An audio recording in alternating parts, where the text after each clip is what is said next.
해강시 남일수산시장 비릿한 생선 냄새와 상인들의 활기찬 목소리가 뒤섞여 아침부터 떠들썩했다. 그 한가운데 남루한 차림의 강지훈은 구석진 생선가게 앞에서 한참을 서성였다. 그의 손에는 낡은 시장 바구니가 들려 있었고 어깨는 축 처져 있었다. 오늘도 장모님의 성화에 떠밀려 장을 보러 나온 길이었다. 아주머니, 이 고등어 한 손만 주시오. 지훈이 힘없이 말하자 생선가게 주인인 뚱뚱한 아주머니가 그를 위아래로 훑어보더니 비웃음과 함께 대꾸했다. 어이구, 또 우리 서씨 집안 대릴사위 나셨네. 오늘은 또 뭘 사러 오셨나. 주변 상인들의 시선이 일제히 지훈에게 쏠렸다. 그들의 눈빛에는 노골적인 경멸과 동정이 뒤섞여 있었다. 해강시에서 서씨 집안의 대릴사위 강지훈은 모르는 사람이 없을 정도로 유명한 무능력자였다. 의대에 다니다 집안이 망하고 어찌저찌 서씨 집안의 둘째 딸 서수진과 결혼해 처가살이를 하는 신세. 사람들은 그를 서씨 집안의 빌부터 사는 기생충이라 불렀다. 오늘은 고등어가 싸고 좋네. 이거 한 손 줘. 지훈은 애써 태연한 척하며 다시 말했다. 아주머니는 보기 좋게 살이 오른 고등어 대신 눈알이 흐리멍덩하고 배가 뒤집힌 누가 봐도 죽은 지 한참 된 고등어 한 마리를 툭 던지듯 저울 위에 올렸다. 자, 여기. 특별히 자네한테는 싸게 줄게. 어차피 자네 입에 들어갈 거 싱싱한 거나 죽은 거나 별 차이 없잖소. 깔깔거리는 아주머니의 웃음소리와 함께 주변 상인들의 조롱 섞인 웃음이 시장 안에 울려 퍼졌다. 지훈의 얼굴이 순간 굳었지만 그는 이내 체념한 듯 한숨을 내쉬었다. 이런 취급은 하루 이틀이 아니었다. 반항해봤자 돌아오는 것은 더 큰 모욕뿐이라는 것을 그는 이미 뼈저리게 느끼고 있었다. 얼마요? 5,000원만 내. 다른 사람한테는 10,000원 받아도 자네한테는 특별 할인가야. 우리 대릴사위님 힘내시라고. 지훈은 떨리는 손으로 주머니에서 꼬깃꼬깃한 5,000원짜리 지폐 한 장을 꺼내 건넸다. 죽은 고등어가 담긴 검은 비닐봉지를 받아들고 돌아서는 그의 등 뒤로 더 큰 웃음소리가 따라붙었다. 저런 한심한 놈을 사위라고. 서씨 집안도 참 복도 없지. 그러게 말이야.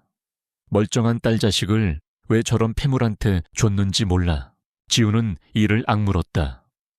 괜찮다고 익숙하다고 스스로를 다독였지만 심장 한구석이 시큰거리는 것은 어쩔 수 없었다. 그가 왜 이런 모욕을 견뎌야 하는가? 한때는 촉망받는 의대생이었던 그가 모든 것을 잃고 지금은 시장에서 죽은 생선 한 마리 때문에 조롱당하는 신세가 되다니. 무거운 발걸음으로 시장을 빠져나와 집으로 향하는 길, 그의 머릿속은 복잡한 생각들로 가득 찼다. 아내 수진의 얼굴이 떠올랐다.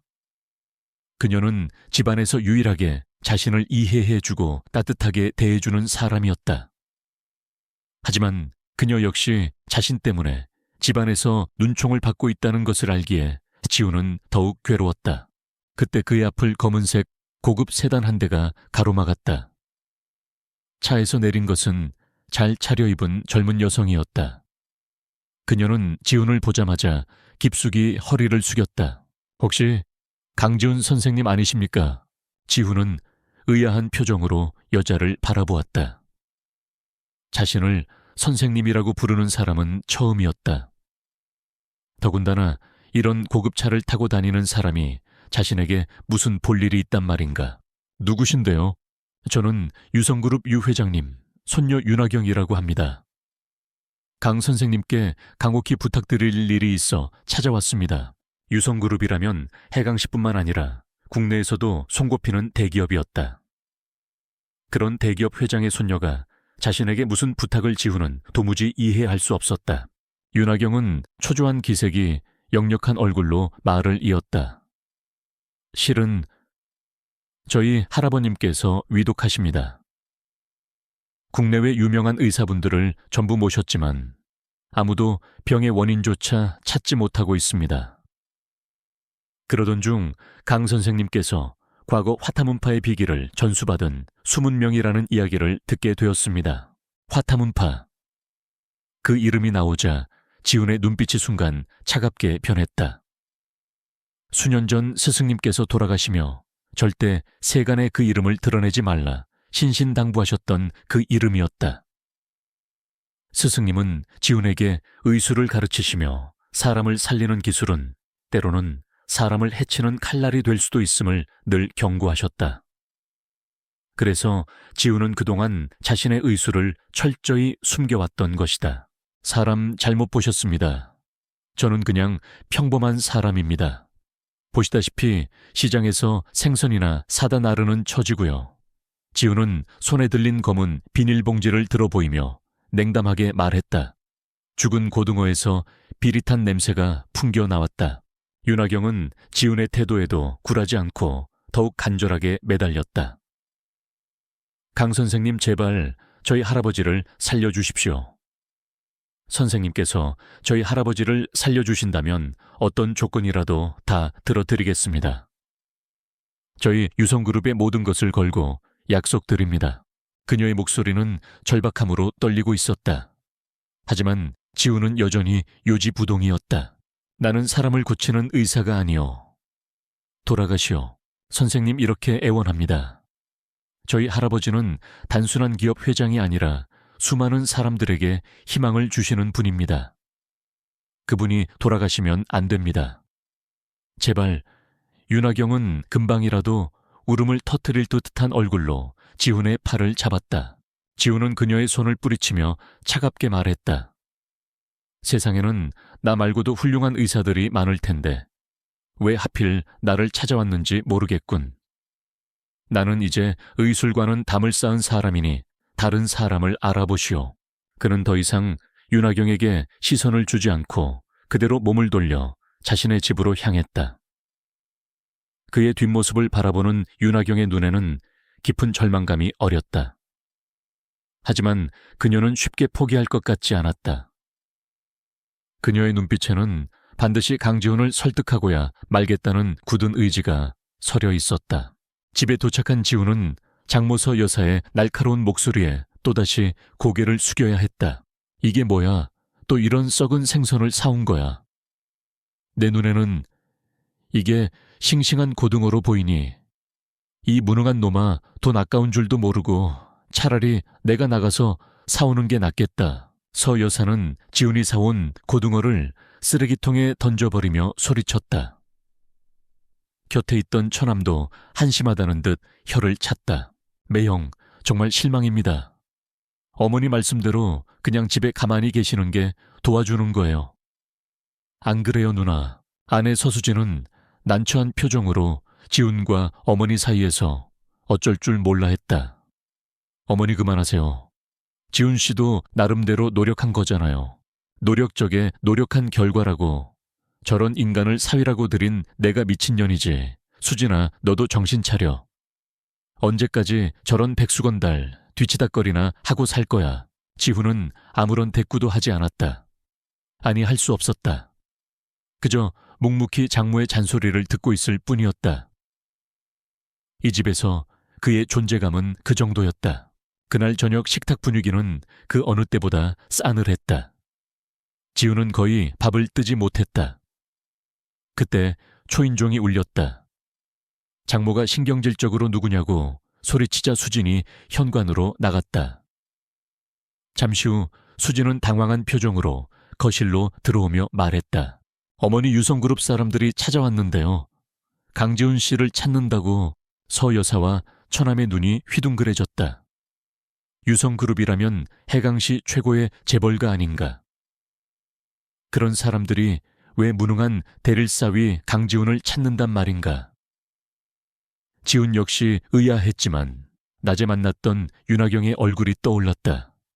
그녀가 이렇게 빨리 다시 찾아올 줄은 몰랐다. 잠시 후 윤하경이 정중한 태도로 거실로 들어섰다. 그녀의 뒤에는 건장한 체격의 경호원 2명이 그림자처럼 따라붙었다.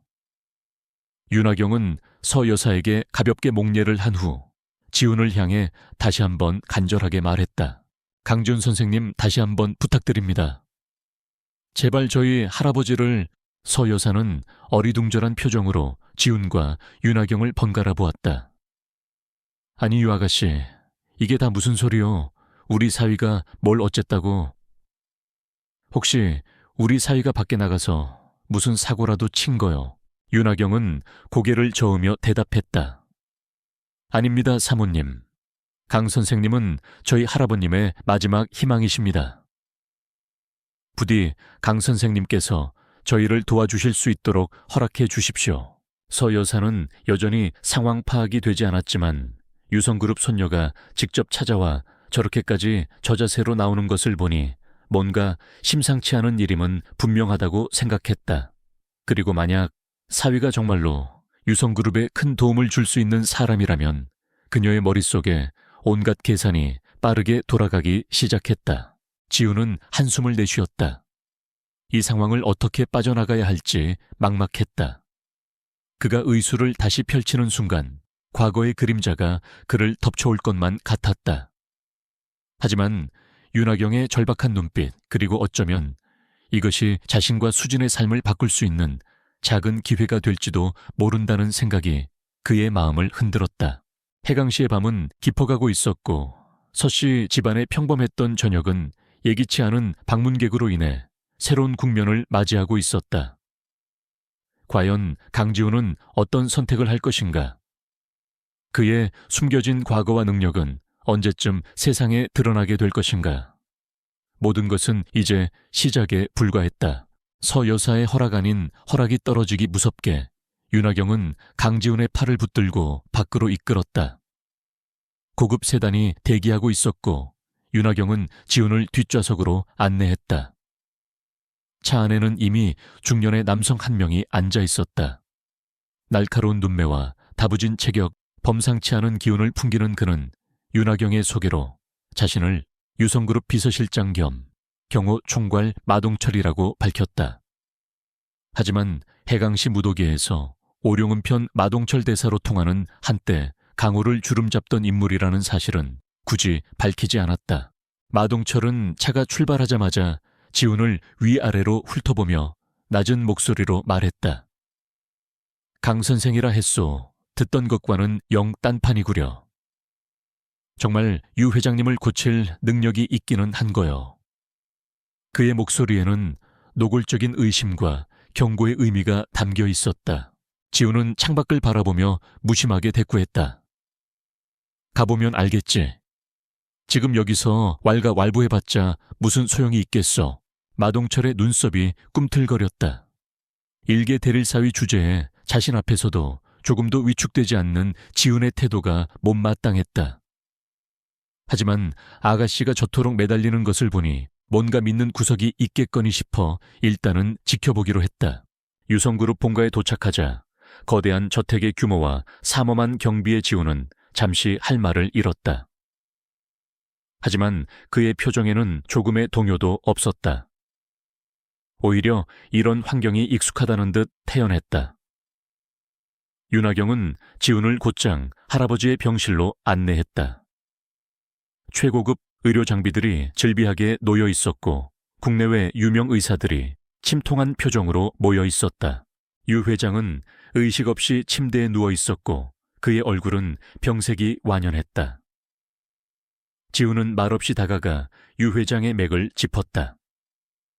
그의 손가락이 유 회장의 손목에 닿는 순간 지훈의 눈빛이 미세하게 변했다. 복잡하고 기이한 맥상이었다.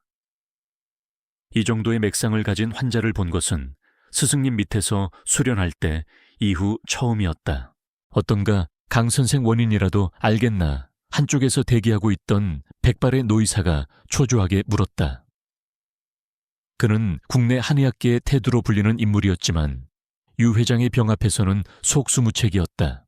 지훈은 천천히 고개를 들었다. 원인은 아직 단정하기 어렵소. 하지만 한 가지 확실한 것은 이대로 두면 오늘 밤을 넘기기 어려울 것이라는 점이요. 그의 말에 병실 안의 모든 사람들이 술렁였다.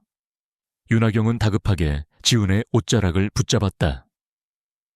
선생님 제발 저희 할아버지를 살려주세요. 뭐든지 하겠습니다. 지우는 잠시 침묵하더니 입을 열었다. 치료를 시도해 볼 수는 있어. 하지만 성공을 장담할 수는 없어. 그리고 내가 치료를 시작하면 그 누구도 내 방식에 간섭해서는 안 돼요. 설령 그것이 현대의학의 상식에 어긋나 보일지라도 말이오. 의사들이 웅성거렸다. 검증되지 않은 인물에게, 그것도 현대의학을 무시하는 듯한 발언을 하는 자에게 회장님의 목숨을 맡길 수는 없다는 분위기였다. 그때 마동철이 앞으로 나섰다. 강 선생 큰 소리는 줬소만 만약 회장님께 무슨 일이라도 생긴다면 그대는 물론이고 그대의 가족들까지 무사하지 못할 것이오. 그의 목소리는 살기마저 느껴질 정도로 차가웠다. 지우는 마동철을 똑바로 쳐다보며 피식 웃었다. 협박인가? 지금 나한테 환자를 살릴 기회를 주는 게 아니라 내 목숨을 담보로 도박을 하겠다는 건가? 말 조심하시오. 마동철의 눈에서 불꽃이 튀었다. 그는 허리춤에 차고 있던 오룡은 편의 손잡이를 무의식적으로 매만졌다. 은으로 만들어진 5가닥의 채찍은 그의 손에서 수많은 강자들을 무릎 꿇렸던 흉기였다. 지우는 마동철의 살기를 정면으로 받으면서도 전혀 동요하지 않았다. 오히려 그의 시선은 마동철의 허리 아래 단전 부근을 향해 있었다. 마 총괄께서는 최근 몇 년간 아랫배가 차고 밤마다 소변을 자주 보시지 않소.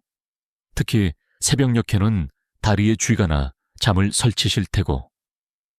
아마 젊은 시절 익힌 외문무공의 부작용일 텐데 제대로 치료하지 않으면 10년 안에 하반신 마비가 올 수도 있소이다. 마동철의 얼굴이 순식간에 굳어졌다. 지훈이 말한 증상은 그 누구에게도 말하지 않았던 자신만의 비밀이었다. 유명한 의원들을 찾아다녔지만 모두 원인을 알 수 없다고만 했다. 그런데 이 젊은이가 그것도 무술과는 전혀 상관없어 보이는 대릴사위가 자신의 오랜 고질병을 정확히 짚어낸 것이다. 마치 자신의 몸을 속속들이 들여다본 것처럼 지우는 품에서 침통을 꺼내는 대신 병실 한 구석에 놓여있던 과일 바구니에서 오이 하나를 집어들었다.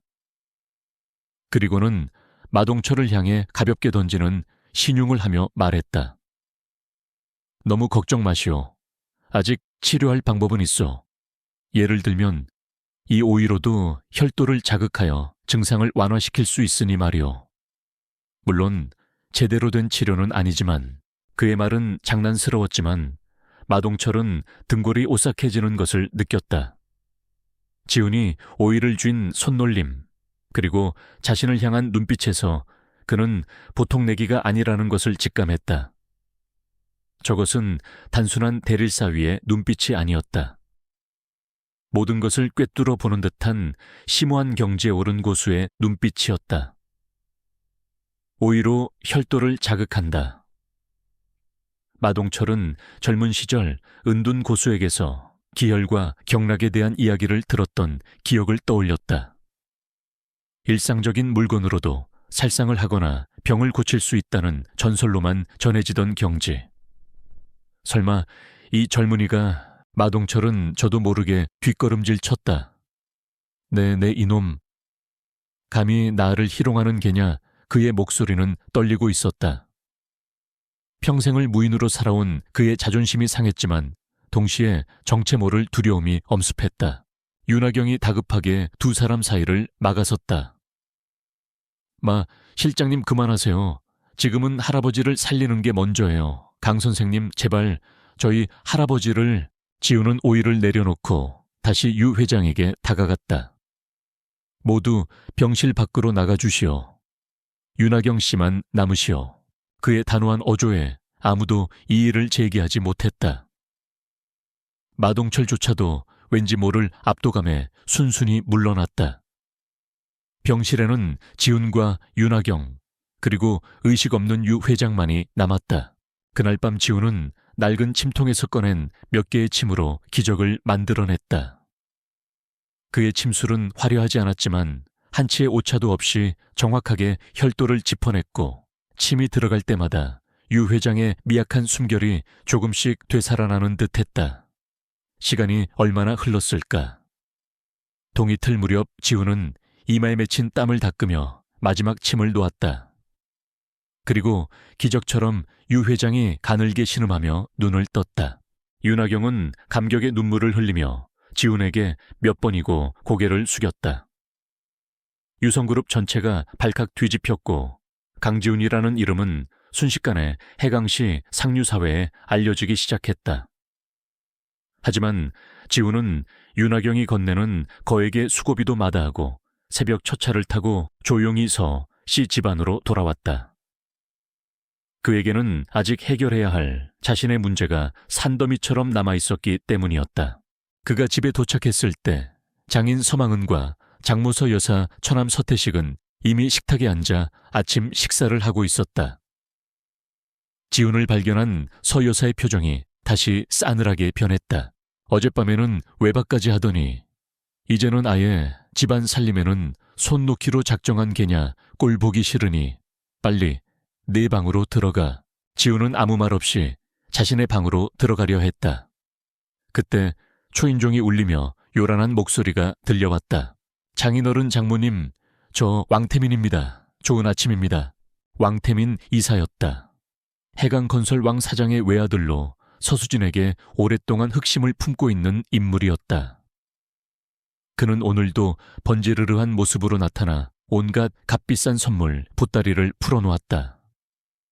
서 여사와 서망은의 얼굴에는 금세 화색이 돌았다. 아이고, 왕서방 어서 오게 이렇게 아침 일찍부터 무슨 일인가. 서망은이 반갑게 맞이했다. 왕태민은 넉살 좋게 웃으며 가장 큰 선물 상자를 서망은에게 내밀었다. 별건 아닙니다, 장인어른. 제가 최근에 아주 귀한 영약을 하나 구했습니다. 이름하여 천황단이라고 하는데 황제에게 진상되던 불로장생의 명약입니다. 이거 한 알이면 10년은 젊어지시고 온갖 병마가 달아난다고 합니다. 특별히 장인어른께 드리려고 가져왔습니다. 서망은의 눈이 휘둥그레졌다. 오, 천황단이라 정말 귀한 것이로구나. 왕서방 정말 고맙네. 그는 감격한 듯 왕태민의 손을 잡았다. 서 여사도 옆에서 거들었다. 역시 왕서방밖에 없다니까. 우리 집에는 저런 쓸모없는 대릴 사위만 있어서 속이 터지는데 왕서방 같은 듬직한 사윗감이 있으니 얼마나 든든한지 몰라. 그녀는 노골적으로 지훈을 쏘아보며 말했다. 지훈은 방으로 들어가려던 발걸음을 멈추고 조용히 그 광경을 지켜보고 있었다. 왕태민이 꺼낸 천황단이라는 약을 보는 순간 그의 미간이 살짝 찌푸려졌다. 약재의 빛깔과 향이 어딘가 이상했다. 저것은 결코 귀한 영약이 아니었다. 오히려 왕태민은 더욱 의기양양하게 떠들었다. 이 천황단은 전 세계에 딱 2알밖에 없는 아주 진귀한 것입니다. 제가 특별한 경로를 통해 어렵게 구한 것입니다. 장인어른 지금 바로 한 알 드셔보시죠. 금방 효과를 보실 수 있을 겁니다. 서망은은 왕태민이 건네는 알약을 받아들고 감탄사를 연발했다. 이렇게 귀한 것을 내가 정말 먹어도 되겠나. 당연하십니다, 장인어른. 장인어른의 건강이 곧 저희의 기쁨 아니겠습니까? 왕태민은 서수진을 향해 음흉한 미소를 지으며 말했다. 그때 지훈이 낮은 목소리로 입을 열었다. 장인어른 그 약 드시지 않는 것이 좋겠습니다. 모든 사람의 시선이 지훈에게 쏠렸다. 왕태민의 얼굴이 일그러졌다. 강지훈 씨, 지금 무슨 소리를 하는 겁니까? 내가 장인어른께 드리는 귀한 약을 의심하는 겁니까? 당신 같은 사람이 뭘 안다고 함부로 짓거리는 것이오. 서 여사도 고함을 질렀다. 이 망할 놈아, 네가 뭘 안다고 왕 서방성의를 무시해. 내까짓게 천황단 같은 귀한 약을 평생 구경이나 해봤겠어. 당장 꺼지지 못해.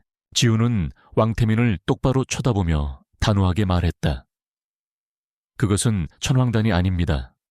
그냥 값싼 흥분제일 뿐입니다. 그것도 아주 질이 나쁜.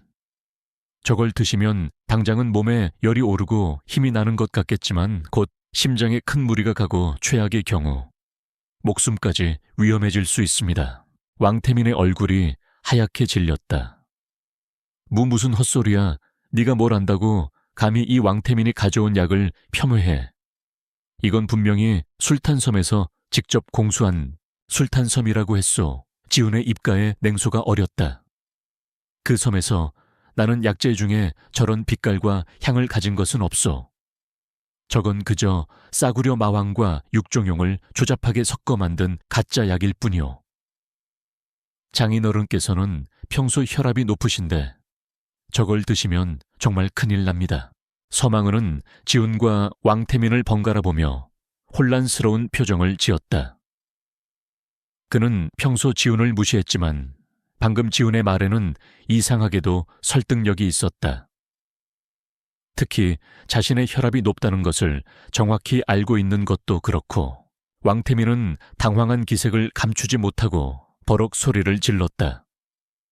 닥쳐, 이 천하의 사기꾼아. 네가 뭘 안다고 장인어른 저놈 말은 믿을 게 못 됩니다. 저건 그냥 질투심에 눈이 멀어 아무 말이나 짓거리는 겁니다. 서 여사도 왕태민을 거들었다. 그래 맞아. 저놈은 우리가 잘 되는 꼴을 못 보는 놈이야. 여보, 저런 놈 말 듣지 말고 어서 드셔보세요. 왕서방이 얼마나 귀한 걸 가져왔는데 서망은은 잠시 망설이다가 결국 서 여사와 왕태민의 성화에 못 이겨 알약을 입에 넣으려고 했다. 바로 그 순간 지훈이 바람처럼 달려들어 서망은의 손을 쳐냈다. 알약이 바닥에 떨어져 대구르르 굴러갔다. 이놈이 미쳤나. 서망은이 버럭 소리를 질렀다. 지훈은 떨어진 알약을 주워들고 왕태민에게 내밀었다. 그렇게 귀한 약이라면 왕 이사께서 먼저 드셔보시지요. 아니면 내가 이 자리에서 이 약의 정체를 밝혀도 괜찮겠소. 왕태민의 얼굴은 이제 새파랗게 질려 있었다. 그는 뒷걸음질 치며 아무 말도 하지 못했다. 그의 반응은 지훈의 말이 사실이라는 것을 증명하는 듯했다. 바로 그때 갑자기 서망은이 가슴을 움켜쥐며 쓰러졌다. 크악! 가슴이. 그는 숨을 제대로 쉬지 못하고 괴로워했다. 여보, 왜 그래요? 여보 서 여사가 비명을 질렀다. 지훈은 즉시 서망은에게 달려가 맥을 짚었다. 젠장 조금이라도 약 기운이 몸에 들어간 건가 아니면 스트레스성 쇼크인가. 상황은 순식간에 아수라장이 되었다. 왕태민은 어쩔 줄 몰라 하며 안절부절 못했고 서 여사와 서태식은 공포에 질려 울부짖었다. 오직 지훈만이 침착하게 상황을 파악하려 애썼다. 그는 어젯밤 유 회장을 살렸던 것처럼 지금 자신의 장인을 구할 수 있을 것인가. 그리고 이 사건은 그의 삶에 또 어떤 파장을 불러 일으킬 것인가. 해강시 서씨 집안의 평온했던 아침은 또다시 예기치 않은 사건으로 혼란에 빠져들고 있었다. 서망은이 가슴을 움켜쥐고 쓰러지자 서씨 집안은 그야말로 아수라장이 되었다. 서 여사의 날카로운 비명과 서태식의 울음 섞인 고함, 왕태민의 당황한 안절부절 못함이 뒤섞여 정신이 하나도 없었다. 그 순간 모두가 잊고 있던 강지훈이 침착하게 나섰다. 모두 비켜주십시오. 빨리 119에 연락하시고 그동안 제가 응급처치를 하겠습니다. 지훈의 단호한 목소리에 일순간 소란이 잦아들었다. 그는 재빨리 서망은의 상태를 살폈다. 가짜 천왕단의 미량 성분이 스트레스와 결합해 급성 심근경색 증상을 유발한 것으로 보였다. 지훈은 주저없이 자신의 손가락으로 서망은의 가슴 중앙 단중혈을 강하게 지압하기 시작했다. 동시에 다른 손으로는 인중혈과 합곡혈을 번갈아 자극했다. 그의 손놀림은 빠르고 정확했으며 조금의 망설임도 없었다. 지훈아, 네가 뭘 안다고? 네 아버지가 지금 죽게 생겼는데.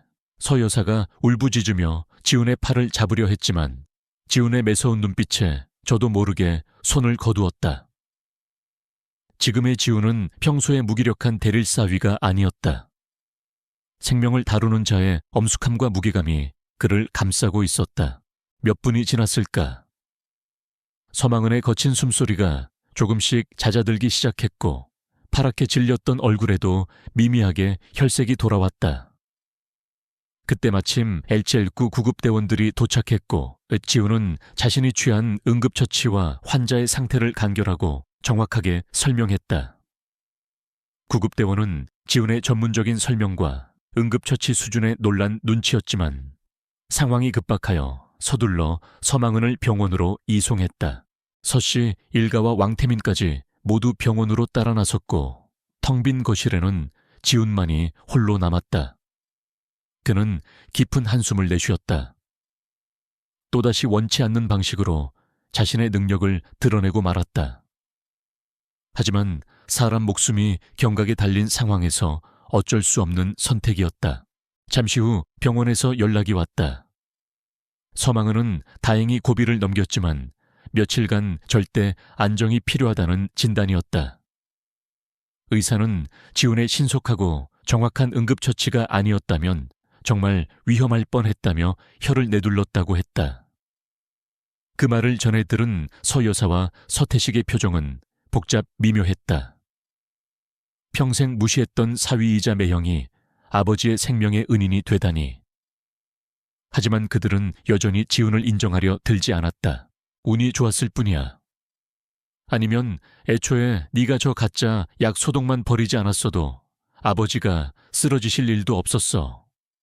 서 여사는 병실 앞에서 지훈에게 모든 책임을 떠넘기듯 쏘아붙였다. 왕태민은 그 틈을 놓치지 않고 나섰다. 장모님 말씀이 맞습니다. 강지훈 씨 때문에 장인어른께서 충격을 받으신 겁니다. 게다가 이번 일로 장인어른 사업에도 차질이 생길 텐데 그 손해는 어떡할 겁니까? 그는 마치 자신이 서씨 집안의 대변인이라도 된 것처럼 목소리를 높였다. 지훈은 그들의 뻔뻔함에 실소했지만 더 이상 아무런 대꾸도 하지 않았다. 말이 통하지 않는 사람들과 언쟁을 벌이는 것은 시간 낭비일 뿐이었다. 그날 저녁 집에 돌아온 서 여사와 서태식은 지훈을 거실로 불러 앉혔다. 그들의 얼굴에는 탐욕과 계산적인 빛이 역력했다. 강지훈, 네가 어쨌든 아버지를 살리는데 조금이나마 공이 있었으니 기회를 주겠다. 서 여사가 딱딱한 말투로 입을 열었다. 우리 집안이 지금 얼마나 어려운지 너도 잘 알 거다. 아버지가 쓰러지신 마당의 사업은 더 힘들어질 테고. 네가 정말 우리 집안을 생각한다면 능력을 보여봐라. 무슨 말씀이신지. 지훈이 되물었다. 서태식이 비웃음을 머금고 말을 받았다. 매형, 어제 유성그룹 회장 손녀가 매형을 찾아왔었지. 듣자 하니 매형이 무슨 대단한 능력을 숨기고 있는 것처럼 말하던데. 그게 사실이라면 그 능력을 한번 써보시지. 우리 회사에 지금 당장 필요한 건 투자금이야. 딱 100억 원. 일주일 안에 100억 원짜리 투자 계약을 성사시켜와. 그럼 매형을 우리 가족으로 인정해주지.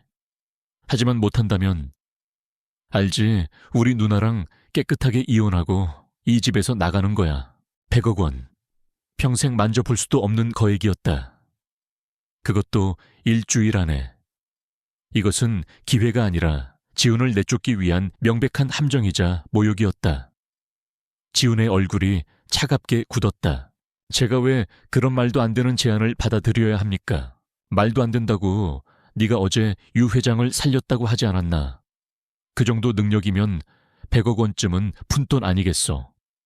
아니면 그것도 다 거짓말이었나? 서 여사가 비꼬았다. 그때 지훈의 아내 서수진이 방에서 뛰쳐나와 그들 앞을 막아섰다. 어머니, 형부, 어떻게 지훈 씨한테 그런 요구를 하실 수가 있어요? 이건 말도 안 돼요. 그녀의 눈에는 눈물이 그렁그렁 맺혀 있었다. 수진아, 넌 빠져 있어. 이건 우리 집안의 미래가 걸린 일이야.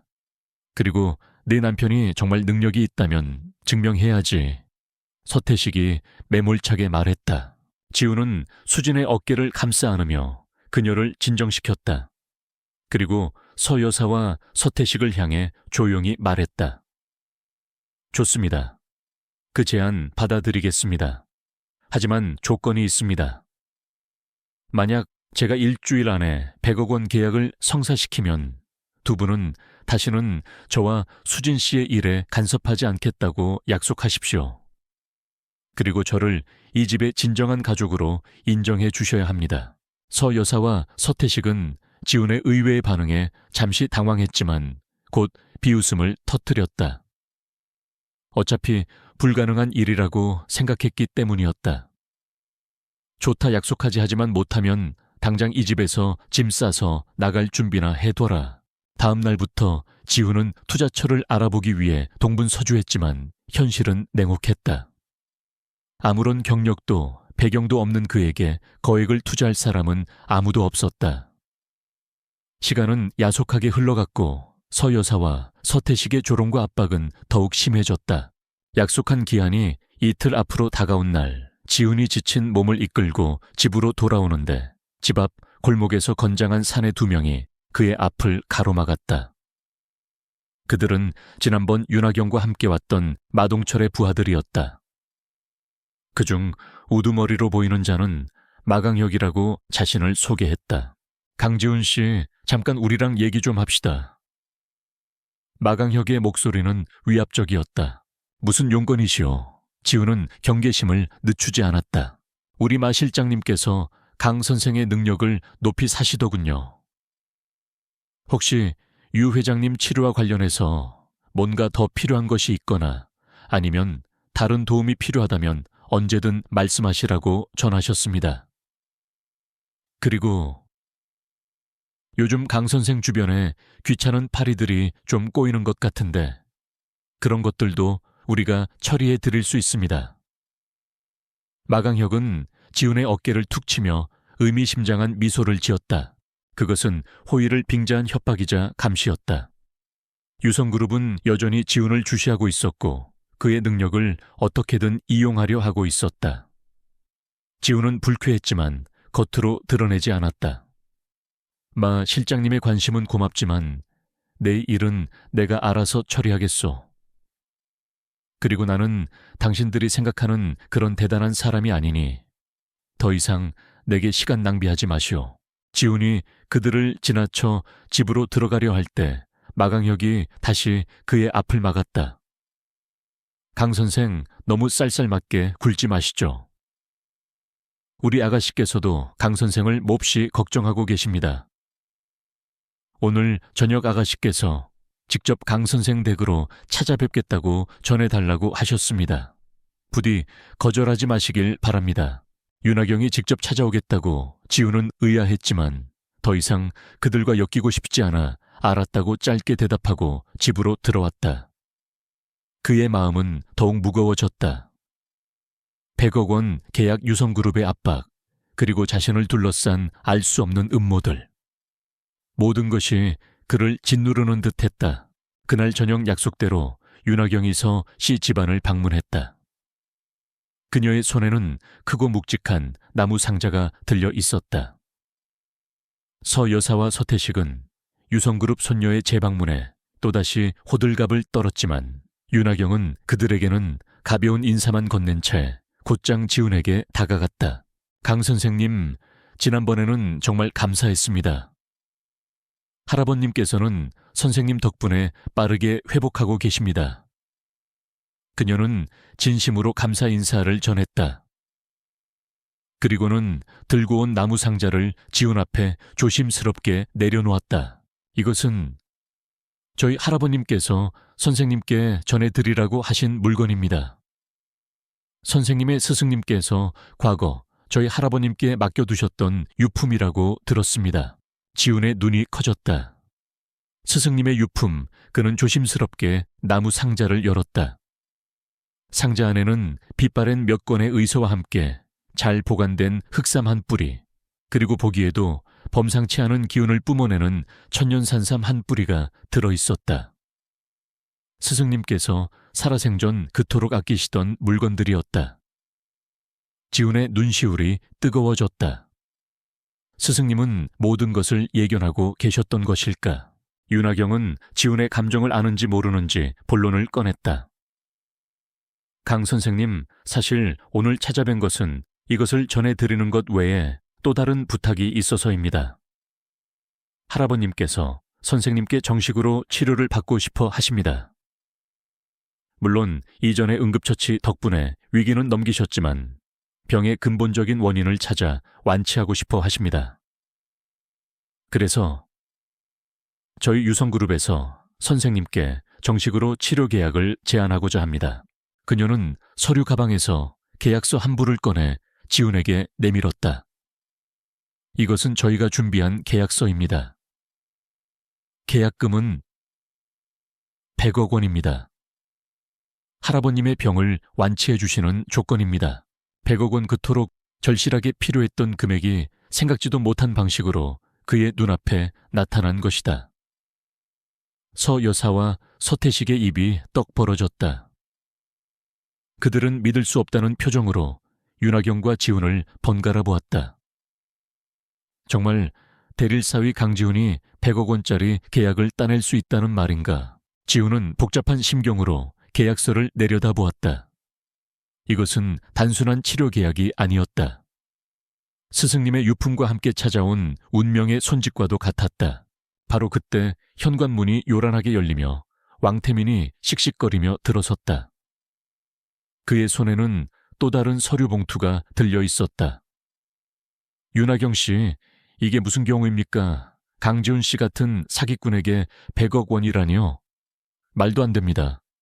제가 서 씨 집안에 훨씬 더 좋은 조건의 사업 제안을 가져왔습니다. 왕태민은 윤하경을 밀치고 지훈과 서 씨 가족들 앞에 자신의 계약서를 펼쳐 보였다. 그의 얼굴에는 질투와 분노, 그리고 어떻게든 상황을 자신에게 유리하게 만들려는 간절함이 뒤엉켜 있었다.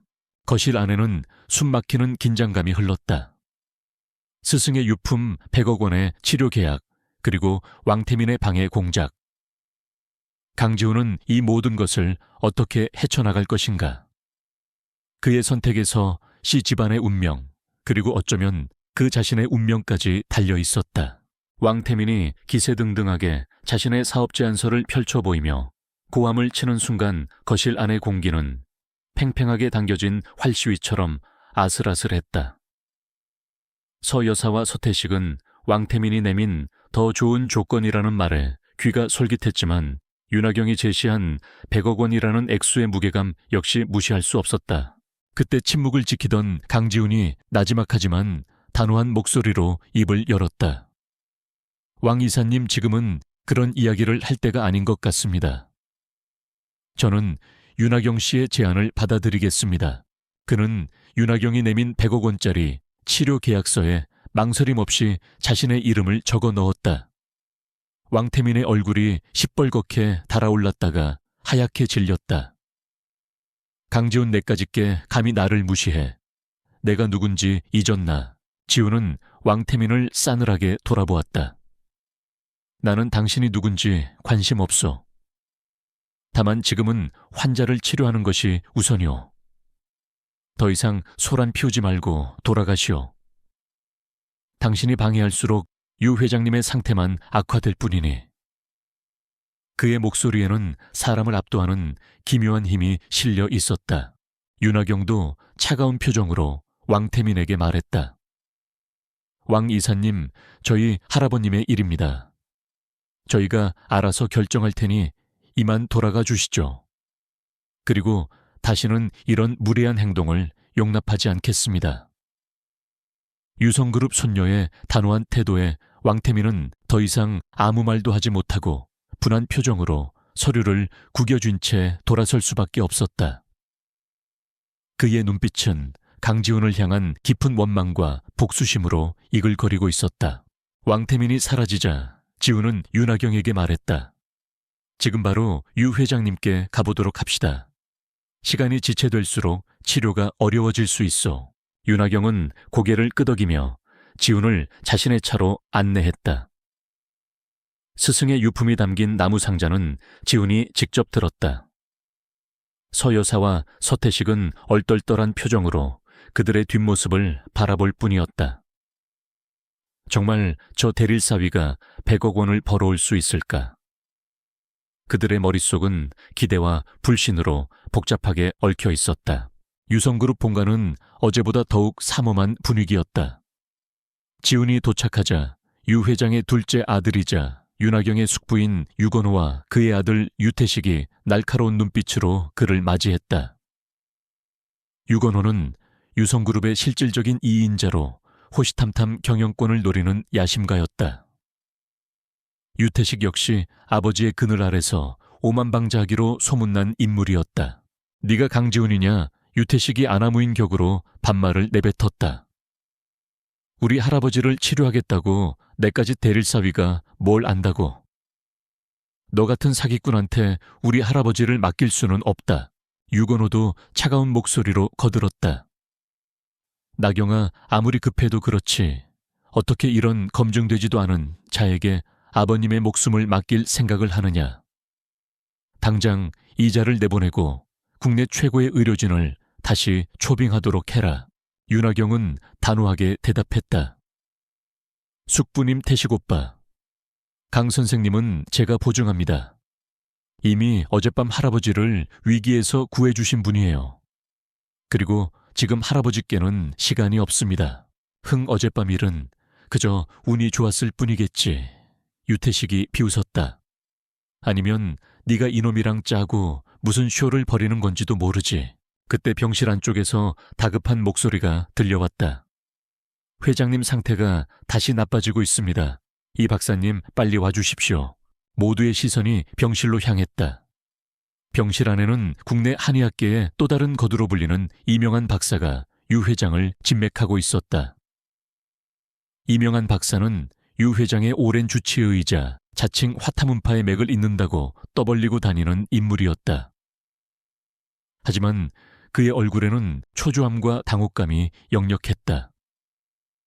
유 회장의 맥이 아침보다 훨씬 더 혼란스럽고 미약해져 있었기 때문이었다.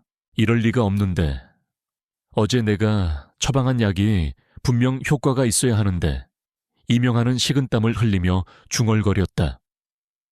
그는 자신의 명성에 흠집이 갈까 두려워 지훈이 어젯밤 응급처치를 했다는 사실을 애써 무시하고 자신이 모든 공을 가로채려 했었다.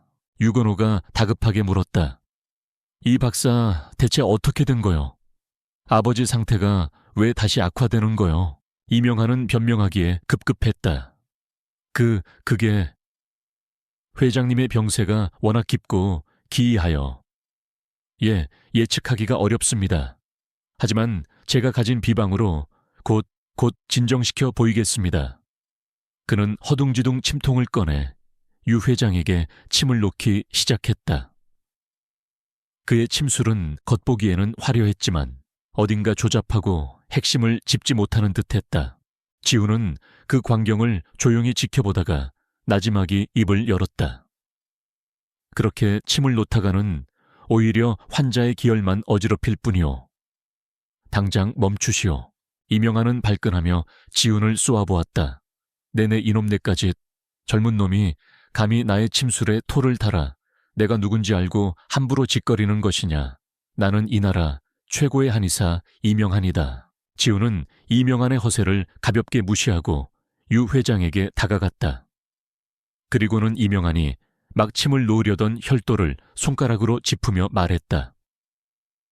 이곳은 지금 기가 역류하고 있어 침을 놓으면 안 되는 곳이오. 당신은 화타신 침을 안다고 떠들고 다니지만 고작해야 삼재침법의 겉핥기 수준에도 미치지 못하는군.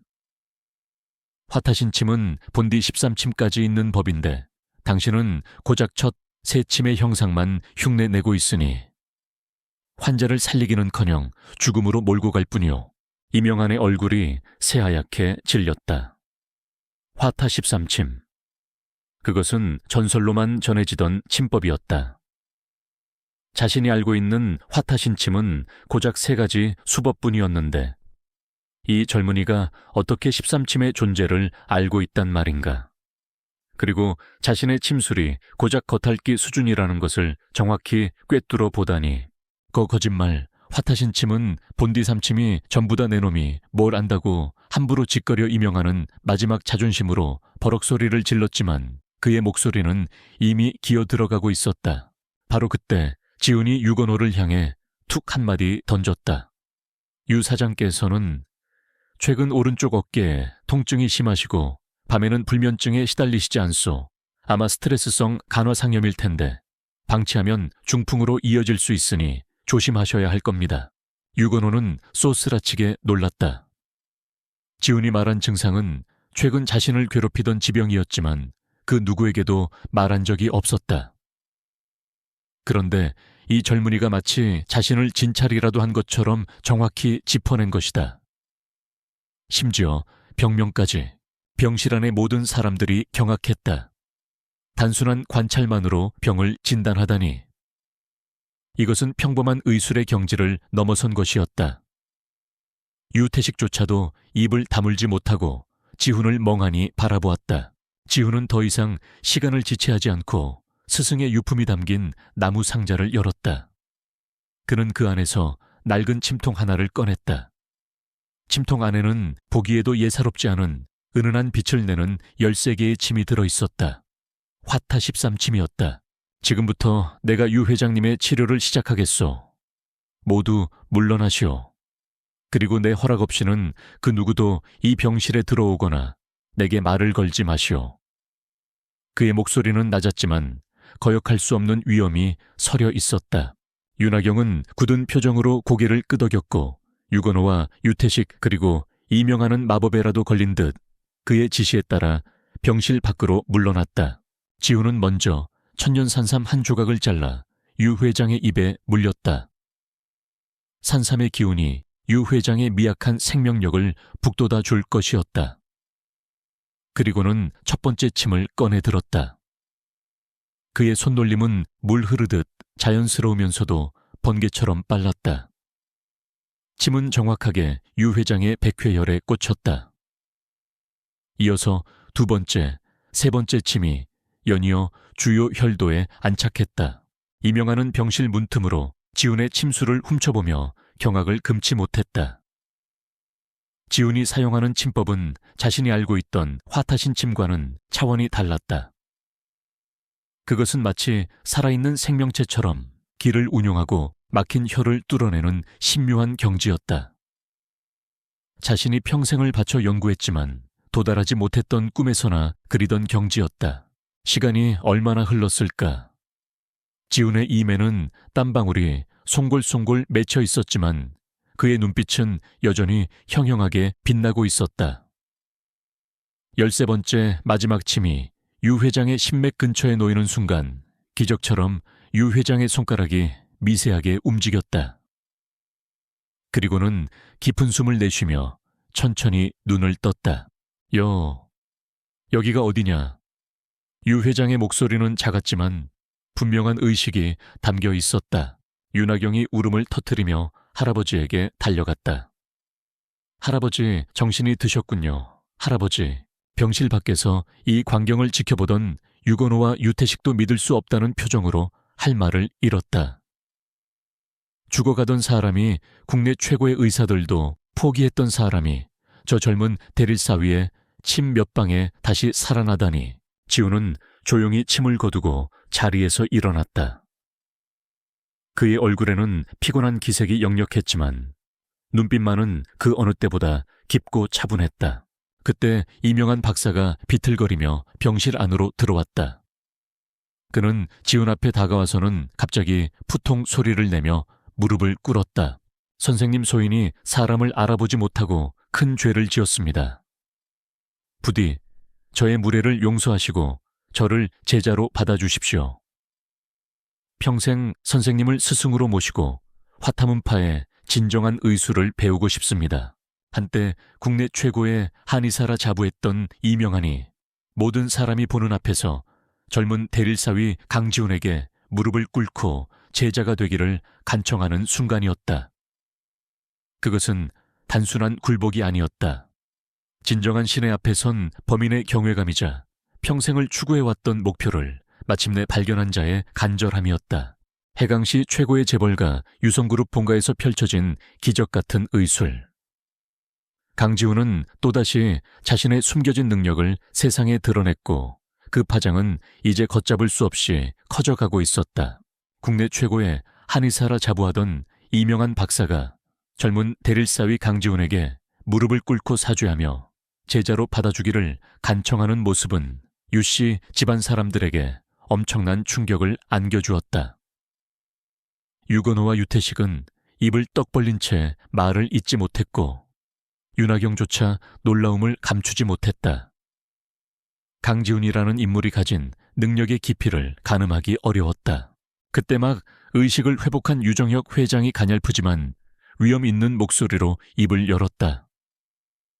이 박사 그만 일어나게. 그리고 자네는 당분간 자숙하는 것이 좋겠네. 이명하는 얼굴이 새빨개진 채 고개를 숙이고 조용히 병실을 나섰다. 그의 뒷모습은 한없이 초라해 보였다. 유정혁 회장은 천천히 몸을 일으켜 앉으려 했다. 윤하경이 급히 부축하려 했지만 지훈이 먼저 다가가 그의 등을 가볍게 받쳤다. 회장님 아직은 안정을 취하셔야 합니다. 유 회장은 지훈의 손을 잡으며 희미하게 미소 지었다. 고맙네 젊은이. 자네가 내 생명의 은인이야. 아니 우리 유씨 가문 전체의 은인이지. 그의 눈빛에는 깊은 감사와 함께 형언할 수 없는 무언가가 담겨 있었다. 그는 잠시 숨을 고르더니 폭탄과도 같은 말을 꺼냈다.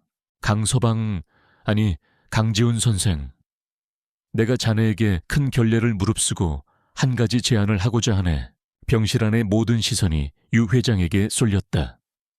윤하경조차 긴장한 표정이었다. 수십 년 전 내가 젊었을 적에 자네의 스승님께 큰 도움을 받은 적이 있네. 그분은 나에게 화타문파의 의술뿐만 아니라 인생의 지혜까지 가르쳐 주신 분이지. 그때 스승님과 나는 약속을 하나 했었네. 훗날 내게 손녀가 태어나고 스승님께 걸출한 제자가 있다면 서로 혼인시켜 인연을 맺기로 말일세. 혼약 병실 안의 공기가 순간 얼어붙었다. 윤하경의 얼굴이 하얗게 질렸고 유건호와 유태식은 경악과 함께 복잡한 표정을 지었다. 만약 강지훈이 이 혼약을 받아들인다면 그는 하루아침에 유성그룹의 엄청난 지분을 상속받는 유력한 후계자 후보가 되는 것이었다. 유 회장은 윤하경을 바라보며 말을 이었다. 내 손녀 나경이가 바로 그 약속의 증표일세. 그리고 강 선생은 스승님의 유일한 직계 제자이니 이 또한 하늘의 뜻이 아니겠는가. 강 선생 부디 내 제안을 받아들여 나경이와 혼인하고 우리 유성그룹의 일원이 되어주게. 자네의 능력이라면 우리 그룹을 지금보다 훨씬 더 크게 성장시킬 수 있을 걸세. 자네가 원한다면 내 가진 재산의 절반이라도 내어줄 용의가 있네. 유성그룹 재산의 절반. 그것은 상상조차 하기 어려운 천문학적인 액수였다. 유건호의 눈빛이 탐욕으로 번들거렸다가 이내 불안감으로 바뀌었다. 강지훈이 이 제안을 수락한다면 자신의 입지는 크게 흔들릴 것이 뻔했다. 모두의 시선이 강지훈에게 집중되었다. 그의 대답 하나에 수많은 사람들의 운명이 바뀔 수 있는 순간이었다. 하지만 지훈의 표정은 의외로 담담했다. 그는 유 회장을 향해 정중히 고개를 숙이며 말했다. 회장님의 제안은 너무나 과분하여 몸둘 바를 모르겠습니다. 스승님과 회장님 사이에 그런 깊은 인연이 있었다는 것도 처음 알았습니다. 하지만 저는 그 제안을 받아들일 수 없습니다. 모시 유 회장의 눈썹이 살짝 치켜 올라갔다. 그 엄청난 제안을 거절하다니. 지훈은 담담하게 말을 이었다. 저에게는 이미 제 목숨보다 소중한 아내가 있습니다. 그녀의 이름은 서수진입니다. 비록 지금은 세상 사람들에게 손가락질 받는 대릴사위 신세지만 저는 그녀와의 약속을 저버릴 수 없습니다. 저에게 천만금의 재산과 높은 지위를 준다 해도 수진이와 바꿀 수는 없습니다. 그의 목소리에는 한치의 망설임도 없었다.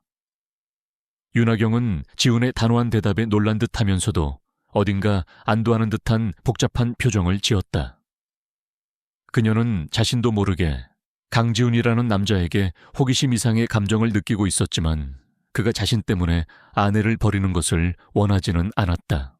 유 회장은 잠시 침묵하더니 이내 크게 웃음을 터뜨렸다. 하하하, 역시 스승님의 제자답구먼 재물이나 권력에 흔들리지 않는 그 굳건함이야말로 진정한 대장부의 모습이지 내가 사람을 잘못 본 것이 아니었어.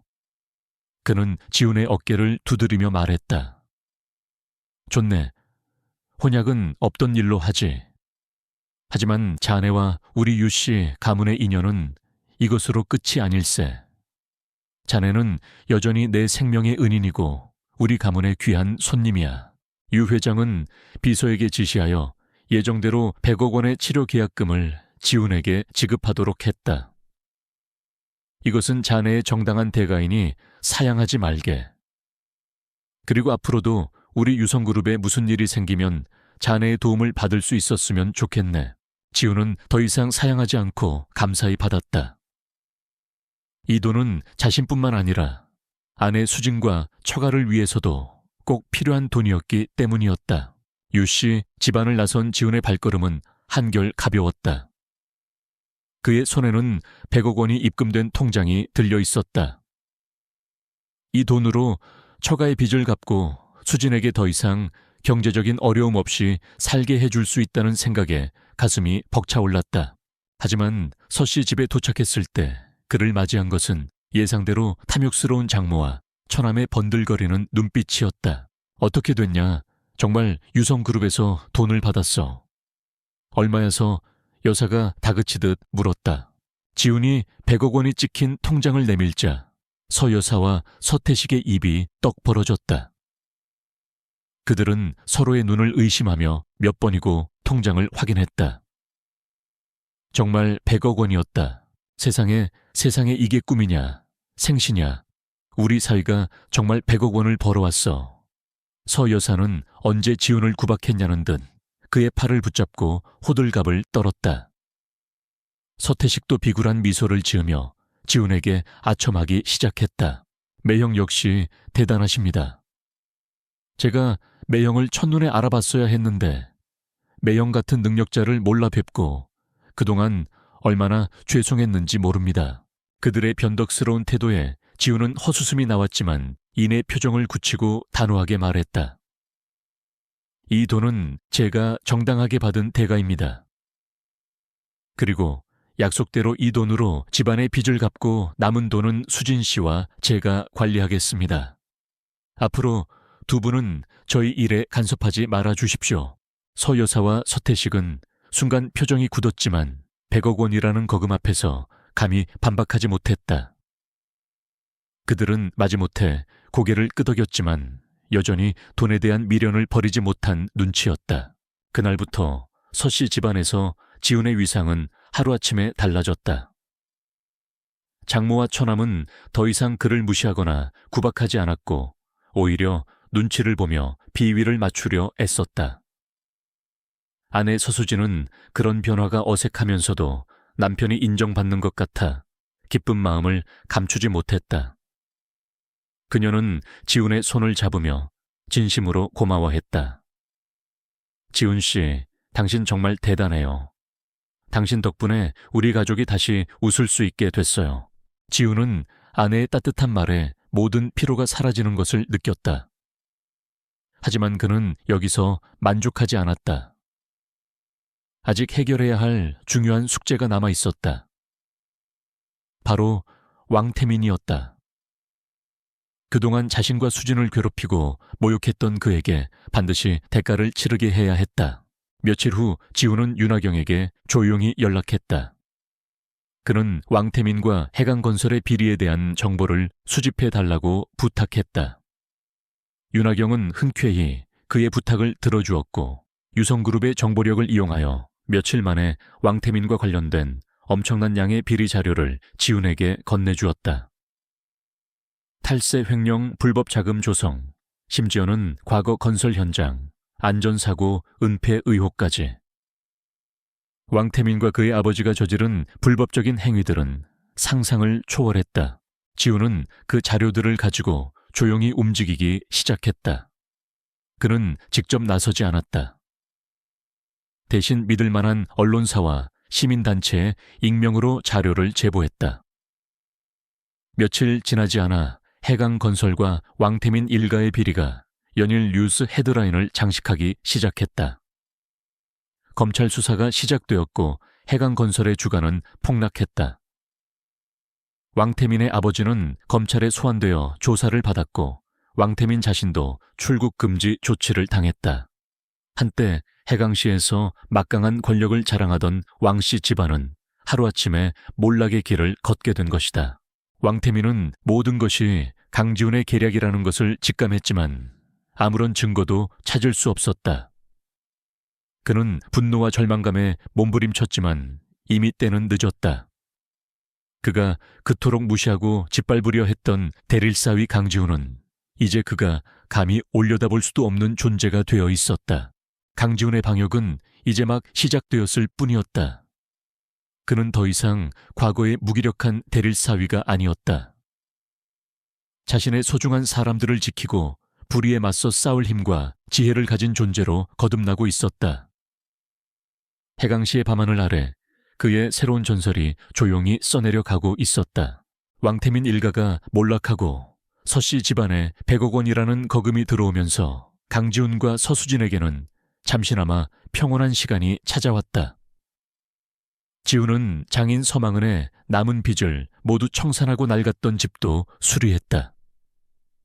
서 여사와 처남 서태식은 여전히 돈에 대한 욕심을 완전히 버리지는 못했지만 적어도 겉으로는 지훈을 존중하고 수진을 괴롭히는 일이 눈에 띄게 줄었다.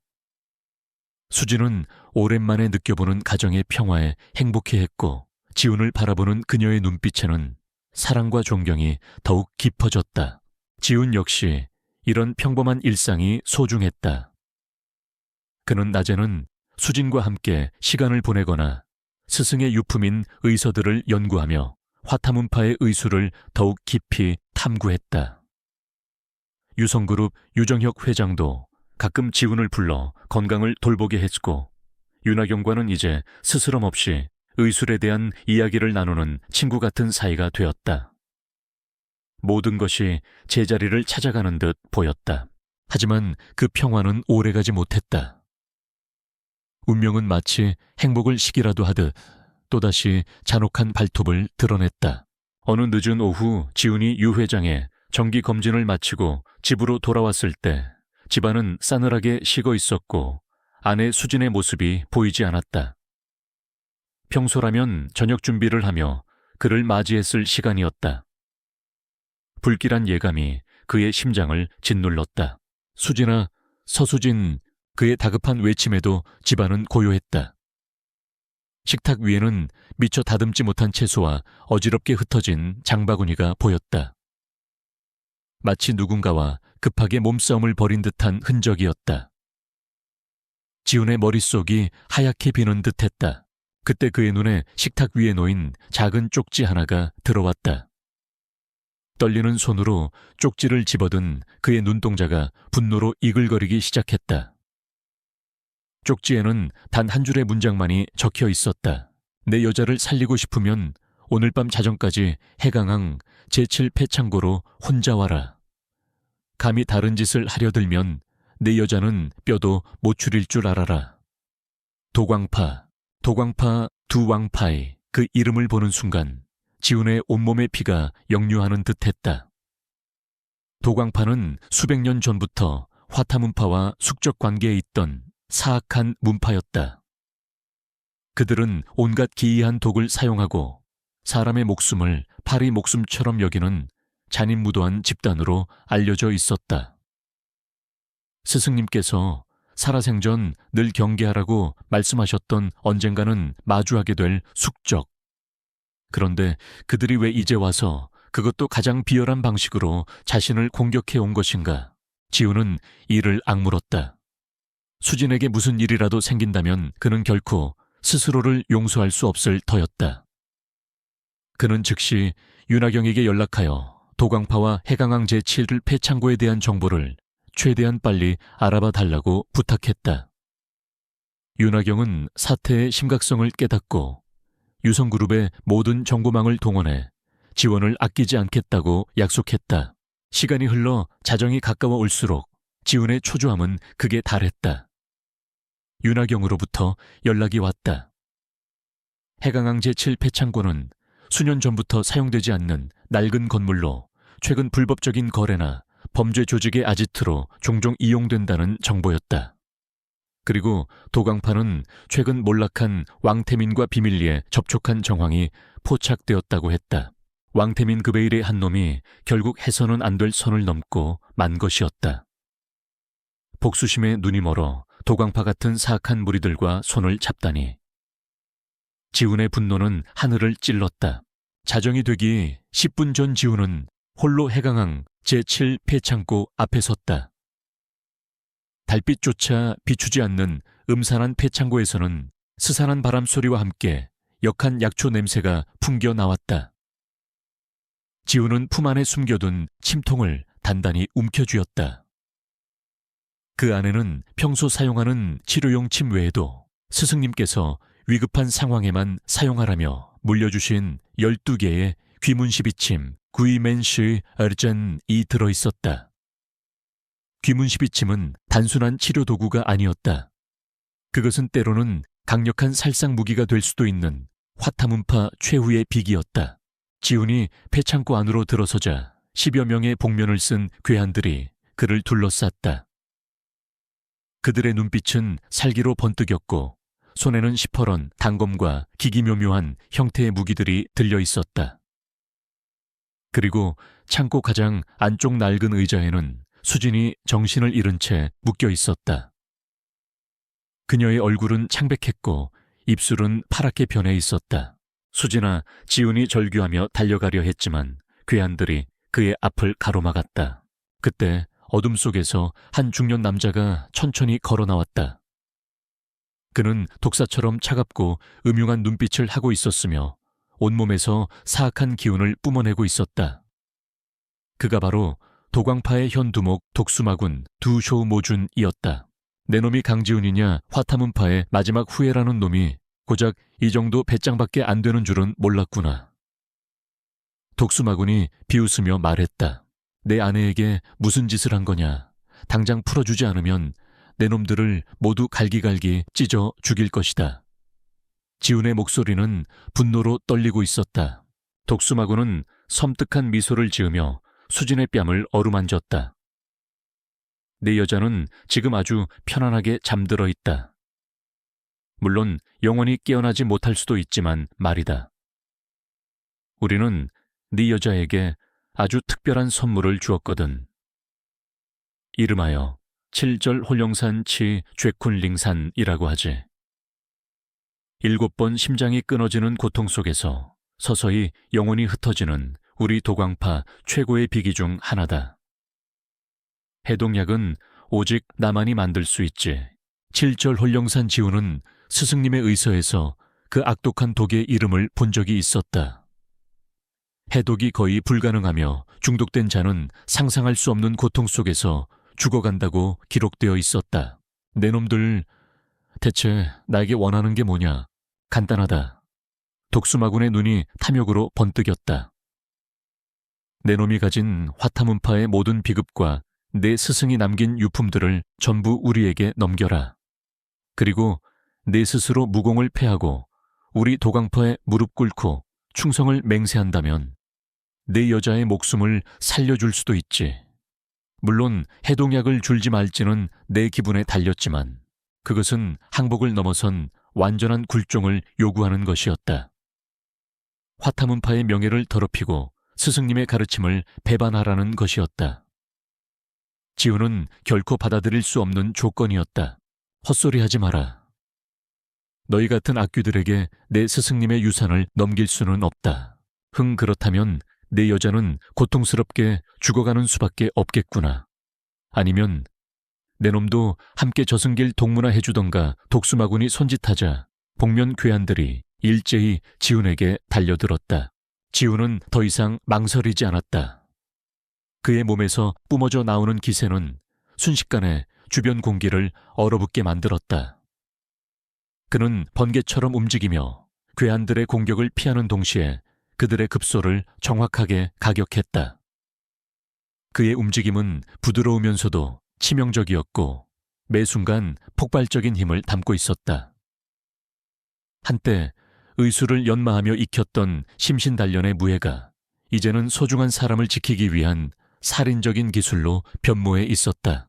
크악, 컥, 괴한들은 지훈의 공격에 추풍낙엽처럼 쓰러져 나갔다. 그들은 지훈이 단순한 의원인 줄로만 알았지 이토록 강력한 무공을 숨기고 있을 줄은 상상도 못했던 것이다. 독수마군의 얼굴이 일그러졌다. 내 이놈 단순한 의술만 익힌 것이 아니었구나. 하지만 우리 도강파의 진정한 힘을 얕보지 마라. 그는 품에서 기괴한 색깔의 약병들을 꺼내들더니 그것들을 지훈을 향해 던지기 시작했다. 약병이 깨지면서 형형색색의 동무가 피어올랐고 지독한 악취가 코를 찔렀다. 지훈은 숨을 참으며 동무를 피했지만 이미 몇몇 도끼가 그의 몸에 스며든 듯했다. 머리가 어지럽고 속이 메스꺼워지기 시작했다. 하지만 그는 수진을 구해야 한다는 일념 하나로 버텼다. 내 놈의 무공이 아무리 뛰어나다 한들 우리 도광파의 기기묘묘한 독술 앞에서는 소용없다. 독수마군이 광수하며 지훈에게 달려들었다. 그의 손에는 검붉은 독이 묻은 단검이 들려 있었다. 지훈은 마지막 남은 힘을 짜내 독수마군과 맞섰다. 두 사람의 격렬한 싸움이 패창고 안을 뒤흔들었다. 지훈은 스승에게 전수받은 화타문파의 정수를 펼쳐냈고 독수마군은 교활하고 예측 불가능한 독공으로 맞섰다. 수십 합의 격투 끝에 마침내 지훈의 주먹이 독수마군의 복부를 강타했다. 커헉. 독수마군은 피를 토하며 뒤로 나가떨어졌다. 하지만 그는 쓰러지면서도 마지막 발악처럼 품 안에 숨겨두었던 작은 침통을 지훈에게 던졌다. 수십 개의 독침이 비처럼 쏟아져 나왔다. 지훈은 대부분의 독침을 피했지만 미처 피하지 못한 몇 개의 침이 그의 팔과 어깨에 박혔다. 극심한 고통과 함께 온몸의 감각이 마비되는 듯했다. 하하하, 내 놈도 결국 내 독에 당했구나. 이제 곧 내장이 썩어 문드러지며 죽어갈 것이다. 독수마군은 피를 흘리면서도 만족스러운 미소를 지었다. 하지만 지훈은 포기하지 않았다. 그는 비틀거리면서도 수진에게 다가가 그녀를 묶고 있던 밧줄을 풀었다.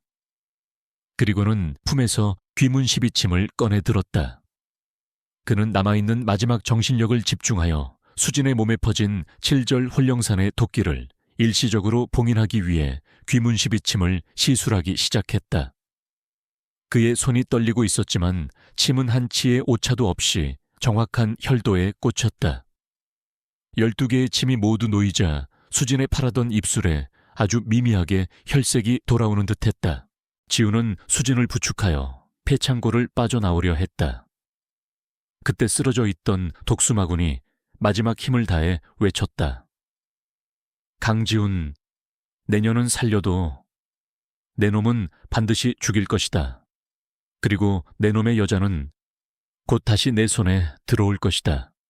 왕태민 그놈이 아주 큰 대가를 약속했거든. 왕태민 역시 그놈이 배후에 있었던 것이다. 지훈의 눈에서 불꽃이 터져 나왔지만 지금은 수진을 안전한 곳으로 옮기는 것이 우선이었다.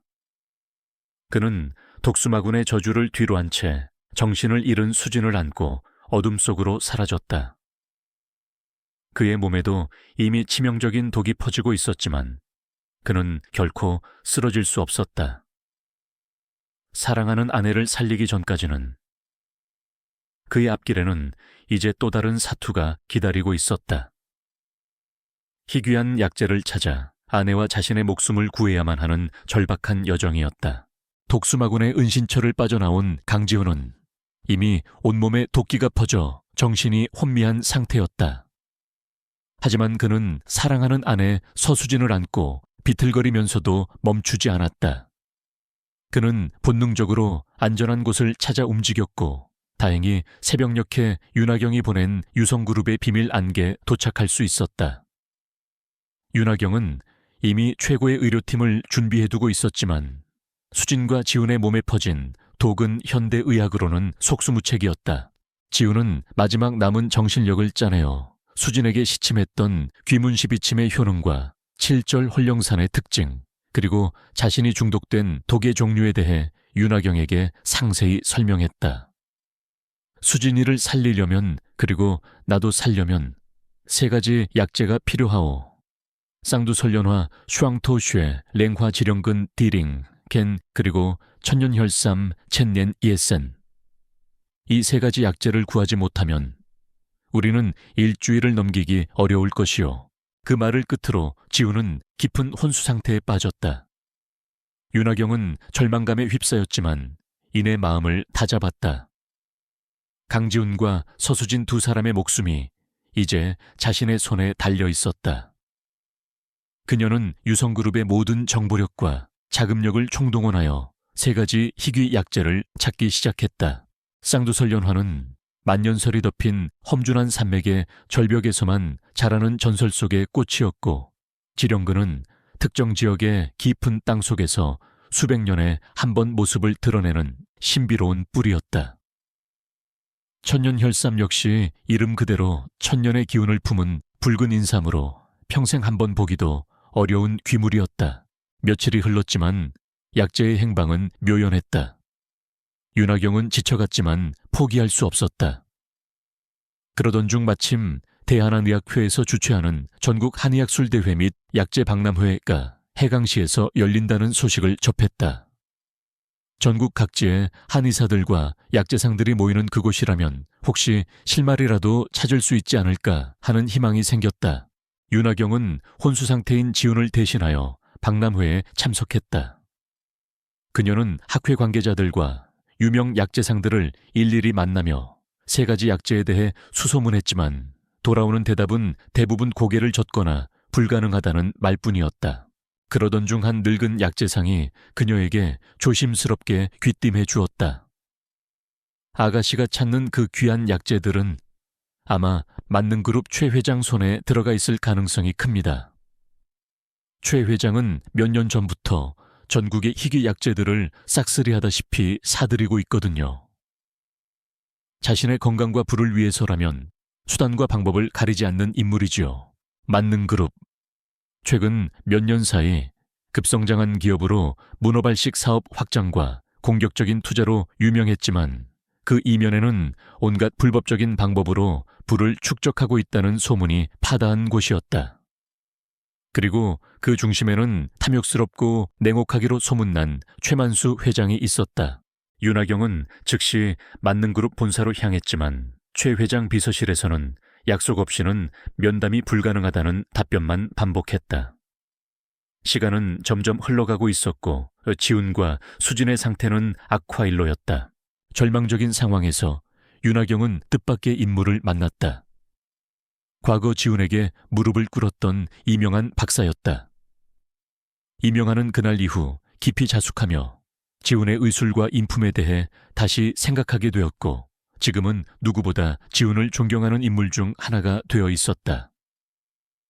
그는 윤하경으로부터 모든 사정을 전해 듣고 분노하며 함께 최 회장을 만나러 가겠다며 나섰다. 이명한 박사의 명성 덕분인지 2사람은 어렵사리 최만수 회장과 마주 앉을 수 있었다. 최 회장은 오만하고 거만한 태도로 그들을 맞이했다. 그래서 나한테 볼 일이 뭐여? 유성그룹 아가씨와 한물간 한의사가 나한테 무슨 부탁이라도 하러 온 건가? 윤하경은 정중하지만 단호하게 말했다. 최 회장님, 저희는 지금 사람 목숨이 달린 일로 찾아왔습니다. 혹시 쌍두설련화 지령근 천년혈삼을 가지고 계시다면 부디 저희에게 양도해 주십시오. 물론 정당한 대가는 얼마든지 지불하겠습니다. 최 회장은 코웃음을 쳤다. 그까짓 사람 목숨이 나랑 무슨 상관이오. 내가 그 귀한 약재들을 왜 당신들한테 주어야 하지. 돈 흥 나한테 돈은 아무 의미 없어. 나는 영원히 살고 싶을 뿐이고 그 약재들은 나를 위한 것이니까. 그의 눈빛은 섬뜩한 탐욕으로 번들거렸다. 그리고 듣자 하니 그 약재가 필요한 사람이 화타문파의 마지막 후에 강지훈이라던데. 그놈 때문에 내 오랜 수건 사업 하나가 틀어질 뻔했지. 그런 놈을 내가 왜 도와줘야 하나. 최 회장은 과거 도강파와 모종의 거래를 통해 화타문파의 비급을 손에 넣으려 했으나 지훈의 등장으로 실패했던 적이 있었던 것이다. 그는 지훈에게 깊은 원한을 품고 있었다. 이명한 박사가 분연히 일어섰다. 최 회장 당신은 의원으로서의 본분을 망각했소. 약재는 사람을 살리기 위해 존재하는 것이지. 당신 같은 탐욕스러운 자의 수명을 연장하기 위한 도구가 아니란 말이오. 당장 그 약재들을 내놓으시오. 그렇지 않으면 내가 한의학계 전체에 당신의 만행을 폭로할 것이오. 최 회장은 오히려 이명한을 비웃었다. 폭로 마음대로 해보시지.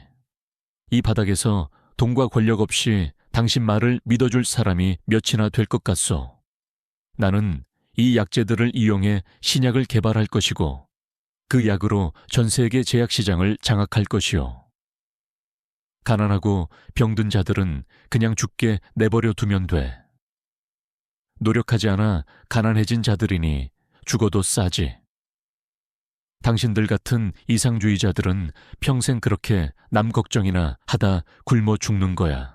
그의 막말에 윤하경과 이명하는 치를 떨었지만 현실적으로 그를 막을 방법이 없어 보였다. 그때 윤하경의 휴대폰이 울렸다. 유성그룹 비서실에서 온 긴급 보고였다.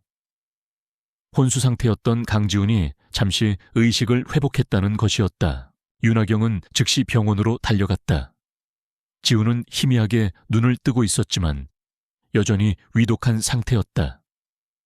그는 윤하경에게 최 회장과의 면담 결과를 듣고는 희미하게 미소 지었다. 예상했던 바이오. 하지만 아직 포기하기는 이루. 지훈은 윤하경에게 놀라운 제안을 했다. 자신의 이름으로 그리고 화타문파의 마지막 후예로서 대한한의학회와 국민들에게 공개적으로 호소하자는 것이었다. 만능그룹의 비윤리적인 약재 독점과 생명경시 풍조를 고발하고 희귀 약재를 공유하여 더 많은 생명을 살리자는 내용이었다. 또한 자신과 아내를 살리기 위한 3가지 약재를 구하는데 도움을 달라는 간절한 호소도 담기로 했다. 윤하경은 처음에는 망설였다. 이것은 자칫 지훈의 정체를 완전히 드러내고 그를 더 큰 위험에 빠뜨릴 수도 있는 위험한 도박이었다. 하지만 지훈의 확신에 찬 눈빛과 이대로 죽을 수 없다는 그의 강한 의지를 보고 결국 그의 제안을 따르기로 했다. 다음 날 대한한의학회 학술대회장 앞에서는 전례 없는 광경이 펼쳐졌다. 유성그룹의 지원을 받은 윤하경과 이명한 박사가 긴급 기자회견을 열고 강지훈의 이름으로 작성된 호소문을 발표한 것이다. 호소문은 언론과 SNS를 통해 순식간에 전국으로 퍼져나갔다. 화타문파 후예의 등장 생명을 담보로 한 악덕 기업의 횡포, 그리고 사랑하는 아내를 살리기 위한 한 남자의 절박한 외침은 많은 사람들의 심금을 울렸다. 특히 젊은 한의사들과 의학도들, 그리고 평소 만능그룹의 독점적 행태에 불만을 품고 있던 시민단체들이 적극적으로 호응하기 시작했다. 강지훈을 살리자. 만능그룹의 약자의 독점을 막아내자.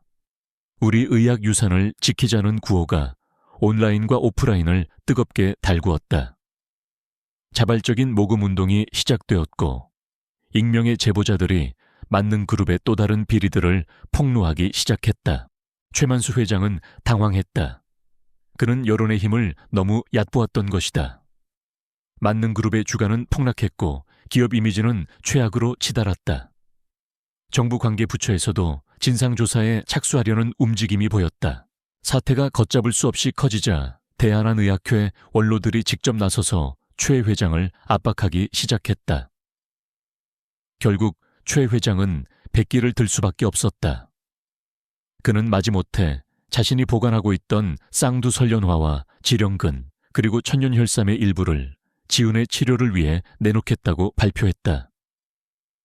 물론 그 대가로 막대한 연구 지원금을 요구하는 것도 잊지 않았지만 이미 그의 탐욕스러운 이미지는 만천에 드러난 후였다. 기적적으로 약재를 구한 윤하경은 즉시 지훈에게 달려갔다. 지훈은 이미 의식이 거의 없는 상태였지만 윤하경이 가져온 약재의 기운을 느끼고 희미하게 눈을 떴다. 이제 남은 것은 이 약재들을 이용해 해독제를 만들고 죽음의 문턱에서 아내와 자신의 생명을 구해내는 것뿐이었다.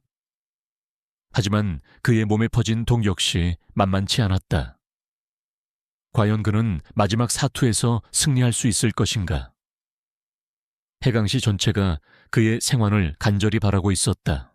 기적적으로 구해낸 3가지 희귀 약자에 쌍두설련화, 지령근, 천연혈삼. 하지만 강지훈의 상태는 이미 최악으로 치달아 있었다.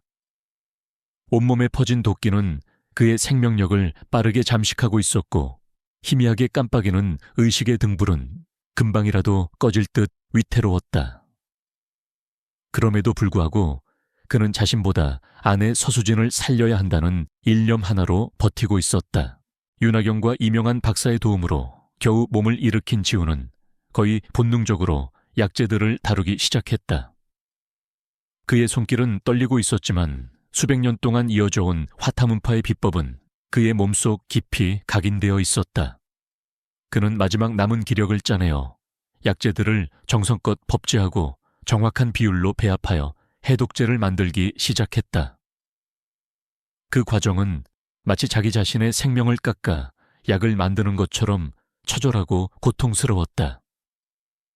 꼬박 하루가 걸려 마침내 2사람 분량의 해독제가 완성되었을 때 지훈은 피를 토하며 그대로 쓰러졌다.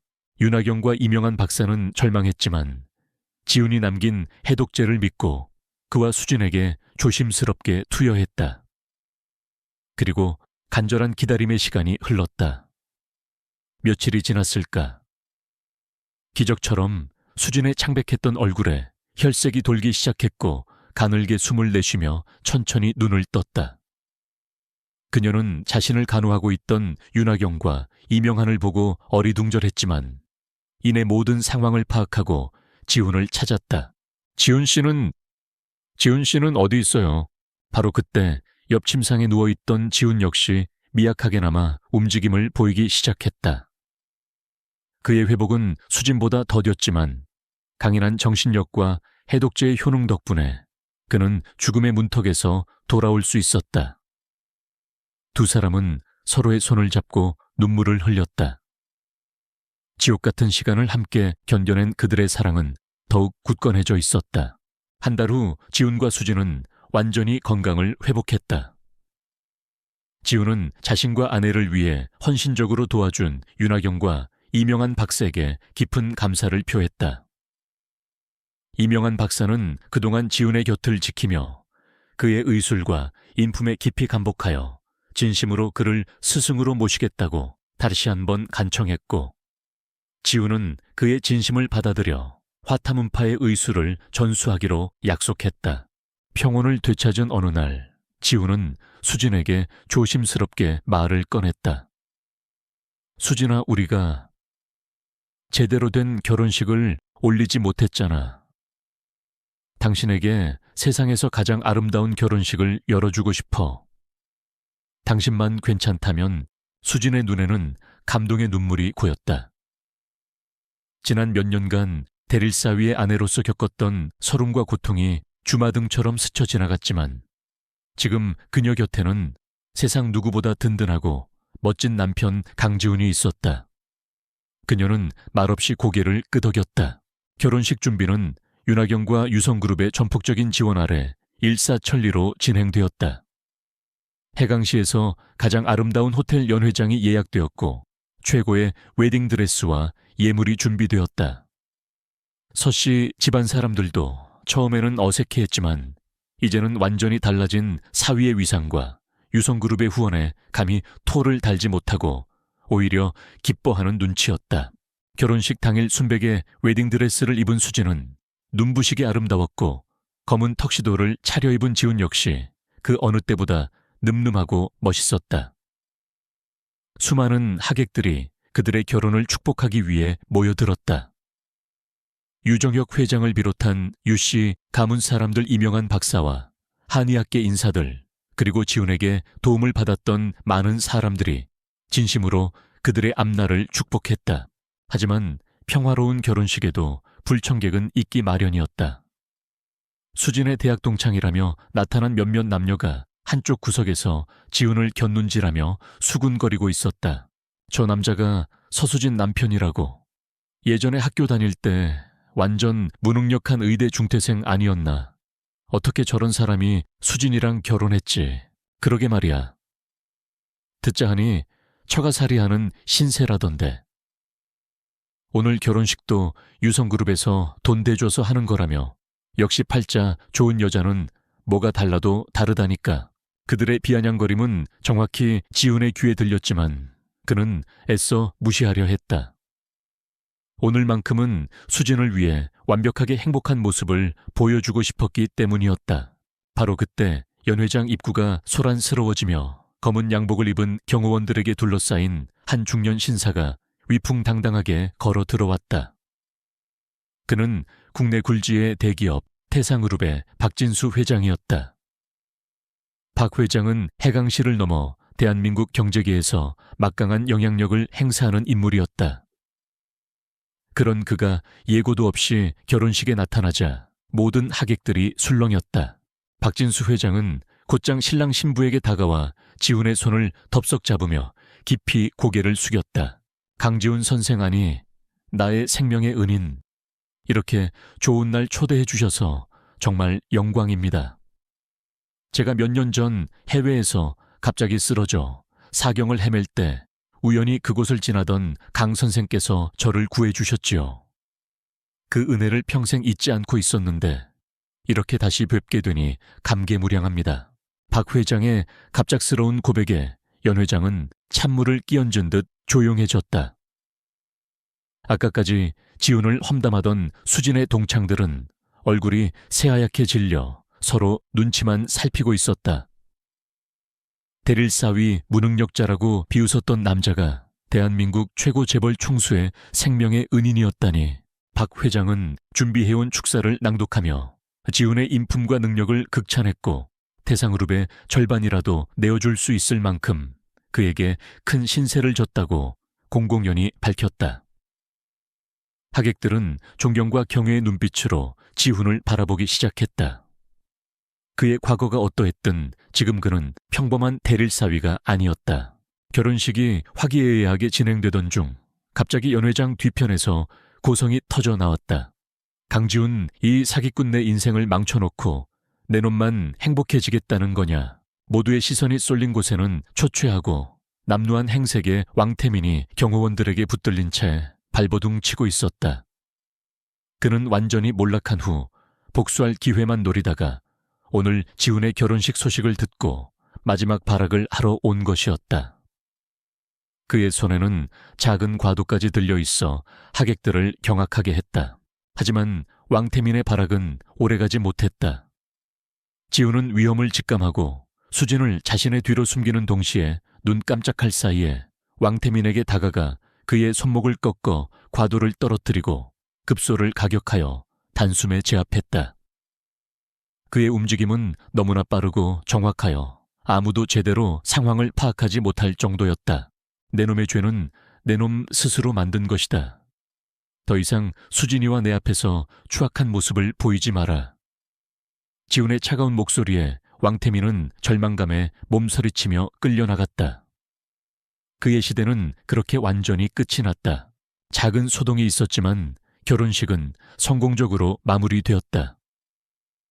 지훈과 수진은 하객들의 뜨거운 박수와 축복 속에서 새로운 인생을 향한 첫걸음을 내디뎠다. 더 이상 강지훈은 해강시에 무능한 대릴사위가 아니었다.